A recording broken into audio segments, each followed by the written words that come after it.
Para entendermos a audição, precisamos entender primeiramente o que é o som. O som é uma vibração que se propaga como uma onda por um meio, seja ele líquido, sólido ou gasoso. Viaja em diferentes velocidades de acordo com o meio, e no ar é de 340,3 metros por segundo. Quando um objeto ultrapassa esta velocidade, ocorre o estampido sônico, frequentemente observado em aeronaves de combate que atingem velocidades supersônicas.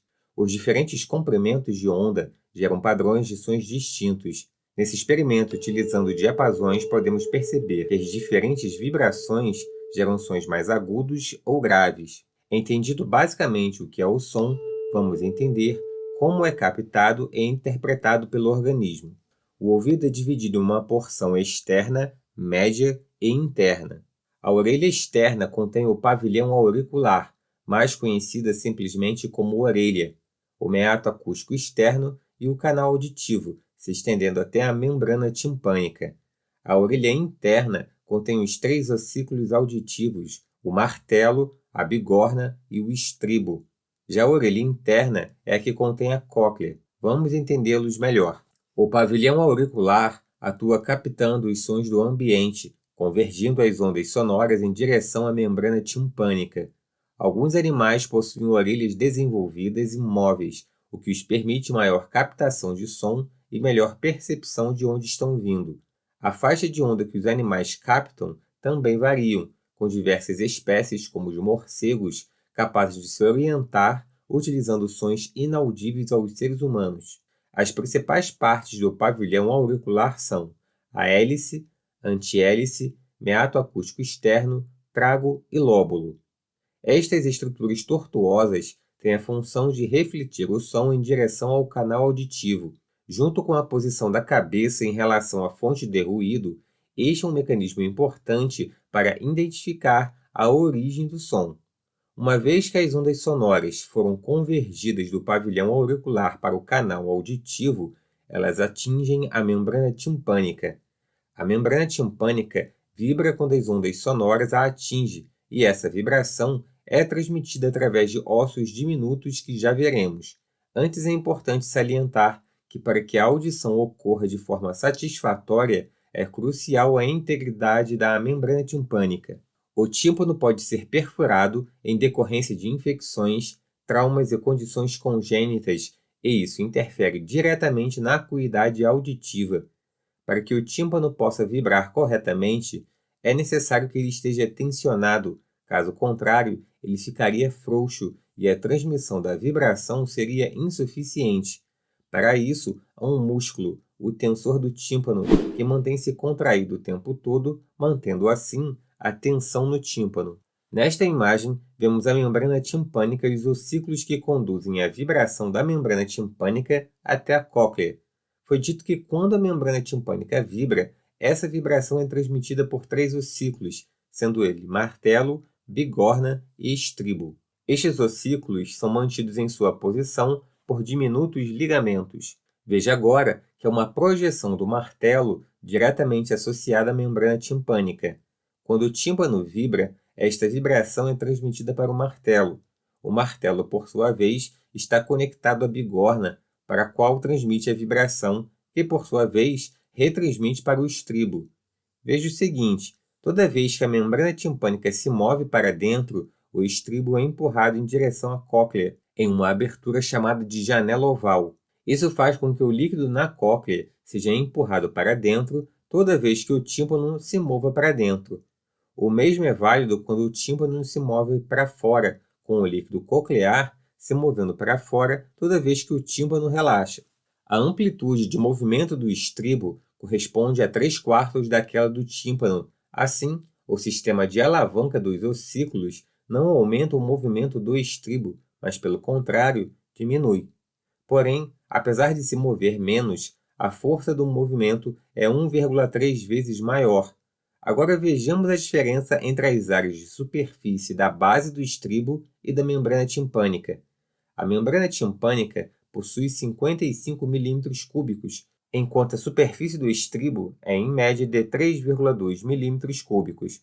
Essa diferença de 17 vezes multiplicada pela força 1,3 vezes maior, gerada pelo sistema de alavancas dos ossículos, produz cerca de 22 vezes mais a força total exercida sobre o líquido da cóclea em relação às ondas sonoras sobre o tímpano.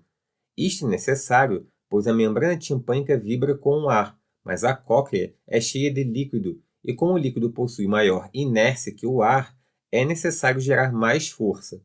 Quando sons intensos são transmitidos pelos ossículos, ocorre um reflexo na ordem de milissegundos, que gera a contração do músculo estapédio e tensor do tímpano, aumentando a rigidez e diminuindo a transmissão das ondas sonoras. Este reflexo de atenuação protege a cóclea de vibrações intensas, bem como ajuda a filtrar os sons de baixa frequência em ambientes com muita poluição sonora. O som também é transmitido por vibração óssea. No entanto, o som ambiente não tem energia suficiente para isso, mas sua voz sim. Desta forma, você ouve sua voz diferente do que as outras pessoas escutam, já que parte do que você está escutando foi transmitido a partir da vibração dos ossos do crânio até a cóclea. Vamos entender agora a cóclea. Dentro da porção petrosa do osso temporal, há uma hélice de sacos membranosos e ductos interconectados, chamada de labirinto, sendo todos preenchidos por líquido. Veja só agora que o labirinto é dividido em 3 partes: o vestíbulo, que inclui o saco e o utrículo, os canais semicirculares e a cóclea. Cada uma destas regiões possui funções distintas. A região do vestíbulo está associada ao equilíbrio estático, ou seja, ao equilíbrio quando você não se move. Os canais semicirculares estão associados ao equilíbrio dinâmico, ou seja, aquele associado ao movimento. E a cóclea está associada à audição, e por isso será o foco daqui para frente. Você já deve ter escutado o termo labirintite, que é a inflamação do labirinto. Agora você já sabe por que a labirintite gera as sensações de falta de equilíbrio e zumbido, pois é a inflamação de regiões que controlam estas funções. Nesta imagem, podemos perceber melhor os detalhes do labirinto. Perceba que há o labirinto ósseo, mais externo e formado pelo periósteo do osso temporal, e há também o labirinto membranoso, mais interno. Entre o labirinto ósseo e membranoso há um líquido chamado de perilinfa. No interior do labirinto membranoso, o líquido se chama de endolinfa. Também é importante ressaltar nesta imagem a presença do nervo vestíbulo coclear, que é formado por 2 nervos distintos que se unem: o nervo vestibular, que conduz às sensações de equilíbrio e que, portanto, tem seus ramos distribuídos para a região vestibular e dos canais semicirculares, e o coclear, que inerva a cóclea e, portanto, conduz informações da audição. Vamos olhar por dentro da cóclea para entendermos de fato como funciona. A cóclea é formada por uma série de tubos espiralados que possuem porções distintas. Nesta imagem vemos vários deles, e vamos agora ver cada um individualmente. Perceba o seguinte: cada giro da cóclea é formado por 3 tubos espiralados: a rampa vestibular, a rampa média e a rampa timpânica. A rampa vestibular é separada da rampa média pela membrana de Heisner, também chamada de membrana vestibular. Já a rampa média é separada da rampa timpânica pela membrana basilar. Na superfície da membrana basilar há uma série de células ciliadas que formam uma estrutura conhecida como órgão de corte. Os órgãos de corte são os órgãos receptores finais que geram impulsos que são transmitidos via nervo coclear. Esse esquema nos ajuda a entender melhor a função da cóclea. Quando o estribo é pressionado contra a janela oval, a endolinfa é impulsionada através da rampa vestibular. A membrana de Heisner, que separa a rampa vestibular da média, é muito delgada, de forma que a onda de choque no líquido pode ser transmitida através dela, de forma que, em termos funcionais, estas 2 porções separadas podem ser consideradas uma só. Observe que a membrana basilar separa a rampa média da timpânica. A região que comunica a rampa vestibular à timpânica é chamada de helicotrema. As setas em vermelho na imagem indicam a direção que o líquido flui quando o estribo é pressionado contra a janela oval. Mas se o interior da cóclea fosse totalmente rígido, não haveria fluxo, pois quando o estribo pressionasse a janela oval, haveria um aumento da pressão. Nesta imagem conseguimos entender por que o líquido se move. Quando a onda sonora atinge o tímpano, esta empurra o martelo, que resultará no estribo sendo pressionado contra a janela oval. Isso empurra o líquido para dentro, e aí se faz crucial a existência de outra abertura, a janela redonda. Na janela redonda, há uma membrana que será empurrada para fora, ou seja, se move na direção contrária do tímpano, e isso permite o movimento do líquido no interior da cóclea. Agora vamos ter uma visão geral da cóclea e como sons com frequências distintas são percebidos em porções diferentes da cóclea. A figura da esquerda dentro do retângulo vermelho ilustra duas aberturas em cada uma das três imagens. A abertura superior representa a rampa vestibular e média, e a abertura inferior representa a rampa timpânica. Lembre que a rampa vestibular e média estão separadas pela membrana de Reissner. No entanto, esta é muito delgada e permite que a vibração do líquido passe por ambas as cavidades, de forma que ambas juntas atuam funcionalmente como uma. No entanto, a outra membrana, esta mais fibrosa, que separa a rampa timpânica das demais, sendo esta a membrana basilar. Na imagem, ela é representada pela linha do meio. Agora volte sua atenção para a imagem da cóclea. Lembre-se que acabamos de ver como o líquido se desloca através da cóclea no momento que o estribo pressiona a janela oval. Ainda observando a cóclea, vamos deixar agora mais evidente a membrana basilar. Agora, algo fundamental relembrar. O órgão de corte que contém as células ciliadas está na membrana basilar. Volte sua atenção novamente agora para as imagens contidas no retângulo vermelho. Quando sons com diferentes frequências atingem a membrana timpânica, esta mesma frequência é transmitida pelo estribo ao líquido endolinfático no interior da cóclea. Sons com maiores frequências possuem comprimento de onda mais curto, e sua energia é rapidamente dissipada pela membrana basilar e, assim, penetra um pouco pela cóclea. Sons de média frequência já conseguem um pouco mais de penetração, enquanto os sons de frequência mais baixa são os com maiores penetrações, chegando à região do helicotrema.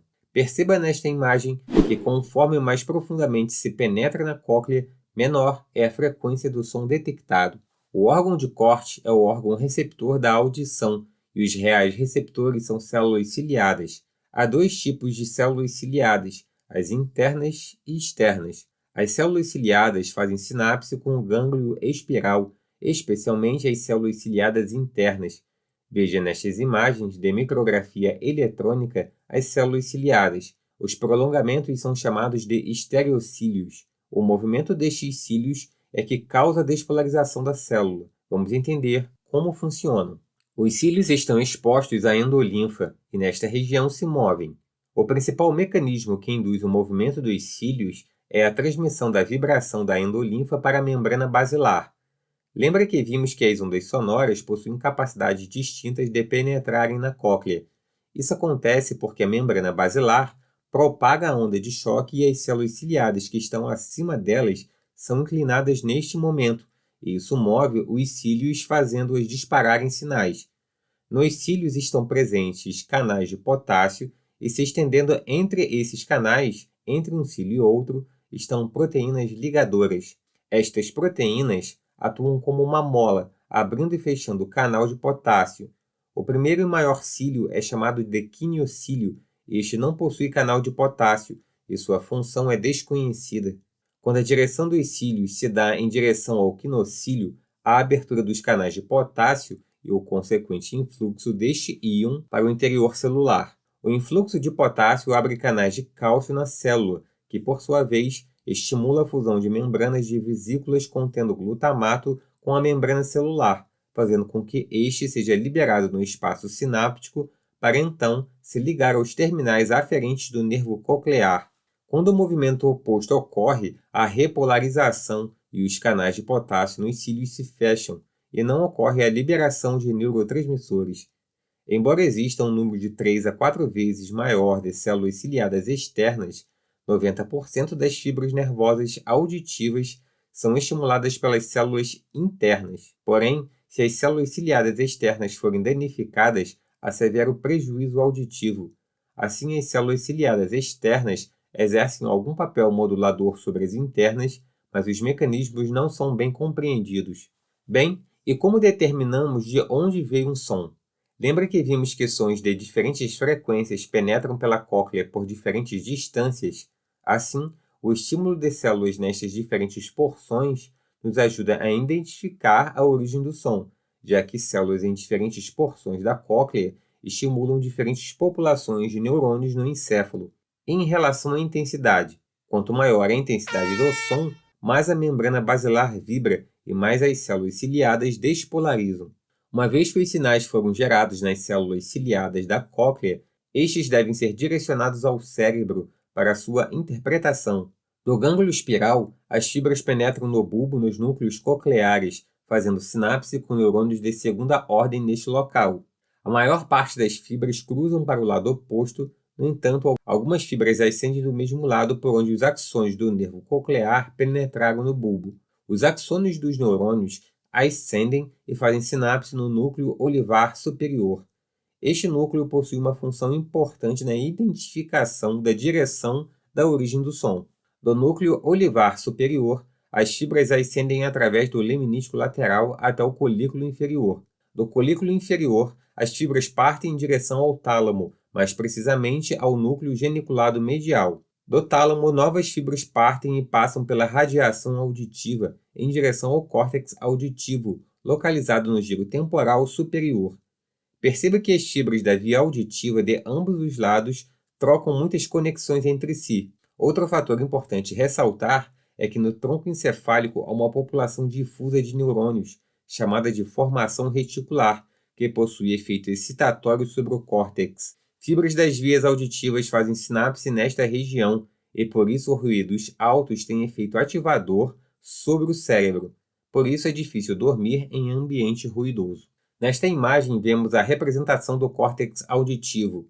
Em azul vemos o córtex auditivo primário, ou seja, a parte do córtex onde as fibras vindas do tálamo terminam. Em rosa vemos o córtex de associação, ou secundário, que integra os sinais provenientes da área primária com sinais de outras regiões encefálicas. Veja que além do giro temporal superior, parte do lobo da ínsula também se associa à audição.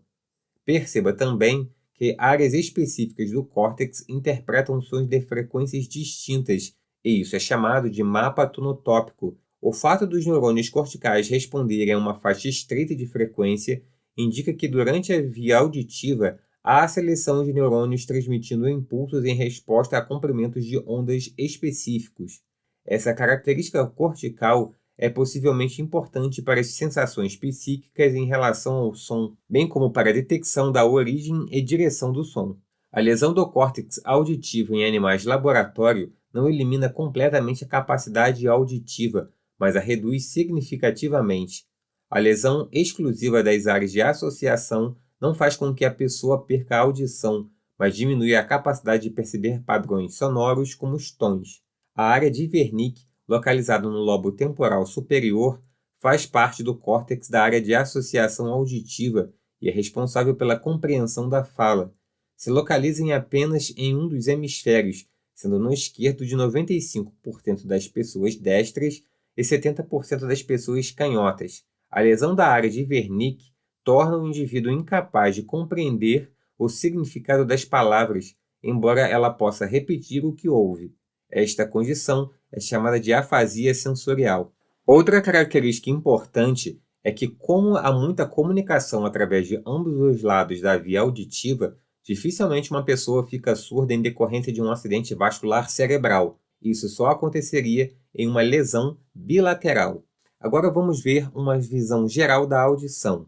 O trompete libera ondas sonoras que viajam pelo ar e atingem o pavilhão auricular, passando pelo meato acústico externo e canal auditivo até atingir a membrana timpânica. A membrana timpânica, por sua vez, irá vibrar na frequência das ondas sonoras, sendo esta vibração transmitida para 3 ossículos: martelo, bigorna e estribo. O estribo é pressionado contra a janela oval, localizada na cóclea, que é preenchida por um líquido chamado endolinfa. A endolinfa vibra criando ondas que são transmitidas para a membrana basilar, onde estão fixadas as células ciliadas. A vibração da membrana basilar faz com que os cílios celulares se inclinem, abrindo canais de potássio no topo dos cílios.